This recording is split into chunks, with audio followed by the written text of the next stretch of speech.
This year, Notre Dame celebrates the century mark for what is perhaps the most revered and beloved spot on the campus. And I'm not referring to the Golden Dome or the football stadium, but a very special place known as the Grotto. The story of the Grotto is the story of people praying. It's a real peaceful place, and people today need peace in their lives. It's the most peaceful, most beautiful, most spiritual place that I know of. And it's been generating and nurturing those sentiments and feelings for 100 years, this magnetic place they call the Grotto on the campus of the University of Notre Dame.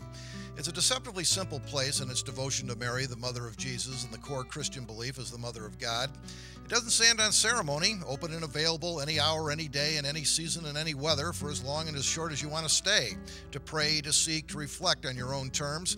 And as one priest said, the one place you can kneel down and pray in public and not feel weird about it. People have quiet memories. They're being made here every day by people who just come and go. Dorothy Corson has researched the history of the Grotto, built in 1896 amidst a wooded glade setting, designed to be a replica of the Grotto at Lourdes, France, where a village girl named Bernadette told of frequent apparitions of Mary appearing before her at that site, where it soon became and remains today a venerated destination of Catholic pilgrimage. This devotion to Mary is at the very foundation of Notre Dame's founding in 1842, with the Grotto a natural extension of that devotion. As its second president, Father William Corby, had workmen lug huge multi-ton boulders from neighboring farms to fashion the cave-like structure on what's proved to be a dump site. It took just 3 months, but not without significant glitches that took a local architect to solve.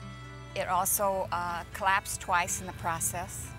And from the very beginning, the Grotto has attracted throughout the day and night all sorts of people, many with a lot on their mind. Each of the flickering candles inside the Grotto reflecting a request or a thanks to Mary and helping them or loved ones get through personal, family, and medical crises, academic struggles, life-defining decisions, chronic self-doubts, and moral uncertainties, through the one religious figure Catholics feel the most accessible, real, and nurturing as only a mother can be. Mary expresses the tenderness of God in ways that sometimes are hard for people to see. The faith that these people had, if they didn't have that, they would not be bringing their struggles and their prayers and their thanksgivings to this spot.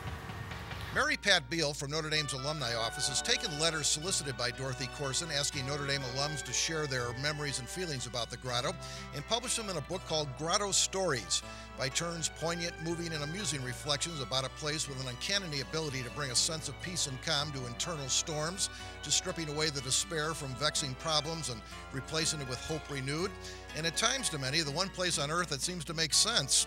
The book confirms the Grotto's function as a forum for marriage proposals, with the Notre Dame man's belief the answer no is out of the question in a setting like this. She has to say yes.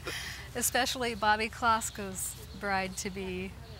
He had the Glee Club hide in the trees, and at his cue, when he put his arm around her, Margie, they came out one by one, started singing. For the record, Margie said yes. The most famous letter has a revered and engraved place of honor in the Grotto, the 1960 letter to then University President Theodore Hesburgh from the charismatic and inspirational Southeast Asia medical missionary and author Dr. Tom Dooley, class of '48, racked with a cancer that would take his life in 6 weeks at the age of 34, telling how special the Grotto was to him, how fervently he wanted to see it one more time, and wistfully wondering if students realized what they had in the Grotto. I suppose that letter's probably been read by close to 1 million people. And as indicated in Grotto Stories, many can assure Dr. Dooley they knew instantly what they had in the Grotto. As a fumbling, bumbling student here in the mid-'60s, I can recall the Grotto as the first place students came to deal with the shock of the Kennedy assassination. Like many, I came for answers to life's most incomprehensible questions, namely those appearing on tomorrow's biology exam. Indeed, the candles I lit for this purpose would add up to a major forest fire, and each one seemed to produce the same reply. Go back to the library, study, quit goofing off. And for the record, I graduated in 4 years, able to see why the Notre Dame Grotto is entering its second century as a very special place. Universities have places where the kids drink, where they study, where they recreate, but not many universities have a place where people pray in a very special way. As you might suspect, many of those candles in the fall are lit on behalf of the Notre Dame football team and our continuing affection for the underdog. In 1985, the Grotto caught fire on the eve of the Notre Dame-Michigan football game, the result of a prayer and candle overload. The blaze generated a lot of smoke and soot, but no serious damage. But suffice it to say, Notre Dame won. Next up, we head towards Martinsville to an establishment that will cater to all of your clowning needs.